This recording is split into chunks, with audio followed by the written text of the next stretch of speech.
ही agency त्यांच्याकडं, ती agency त्यांच्याकडं, ही एजन्सी त्यांच्याकडं, ती एजन्सी त्यांच्याकडं. आणि एवढं सगळ्या एजन्सी घेऊन करता काय? अरे भाकरीच खाता का नोटा खाता तुम्ही लोक?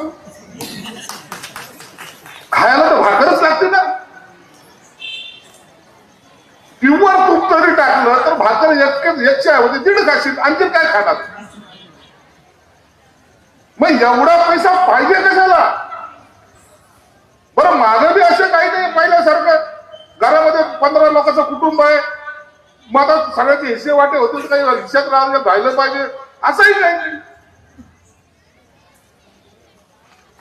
पण अरे गरीबाला जर मिळायचं तर जाऊला दूर, तुम्हाला एवढा पैसा पाहिजे कशाला? मला खरंच प्रश्न पडतो. माणसाची भूक असावी. संजय शिरसाट कसा राहतो महाराष्ट्राला माहिती का नाही?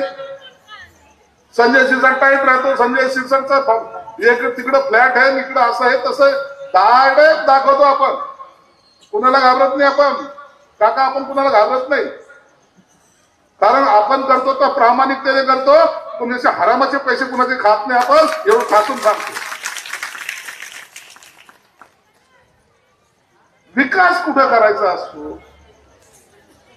विकासाची काही व्याख्या आहे का नाही? विकास तुम्ही कुठं करता? आता हा सुभाष पाटील जातो तर मत मागायला जाईल. कुणाकडे जाईल? जिथं लोक राहतात तिकडच राहील का शेतात जाऊन मत मागेल? नाही, शेतामध्ये एक जण गेला सकाळी, चला तिकडे मत मागायला जाऊ. जिथे लोक राहतात तिथे जाऊन माणूस मत मागतो ना. मावशी तुमच्या इथलचं ड्रेनेज लाईन करून देईल, तुमच्या इथलचा रस्ता करून देईल, तुमच्या इथे लाईट लावून देईल, मावशी चिंता करू नका. काही कॉर्पोरेशन मध्ये नगरपालिकेमध्ये काही काम असलं तर करून देईल. एवढं करतो ना आपण. यांचा विकास कुठं?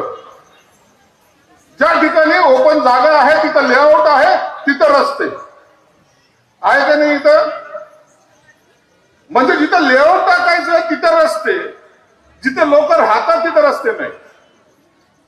या अजबच गणित मी पहिल्यांदा पाहतो. असं नसतं चालत बाबा. पैसा हा आपला नसतो. सरकार कुणाचंही असो, पैसा हा जनतेचा असतो, जनतेचा. आणि मग जनतेचा पैसा हा जनतेसाठी वापरायचा असतो. पहिले काही वेळा झालं,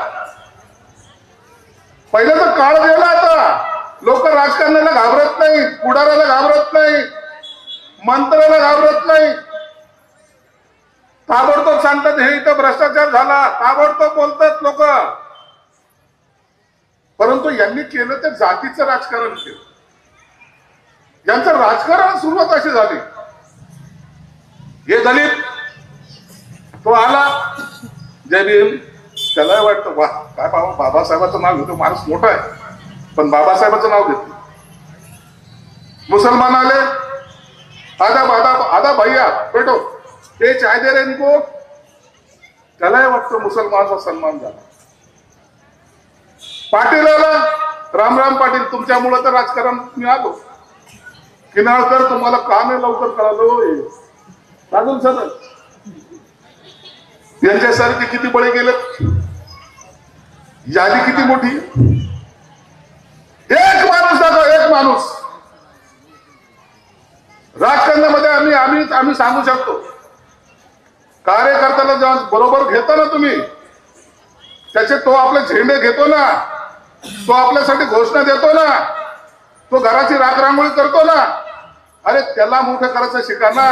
स्वतः मोठं होऊन काय होईल? ज्या दिवशी कार्यकर्ता मोठा होईल त्या टायमाला लोक तुम्हाला नेता म्हणतील.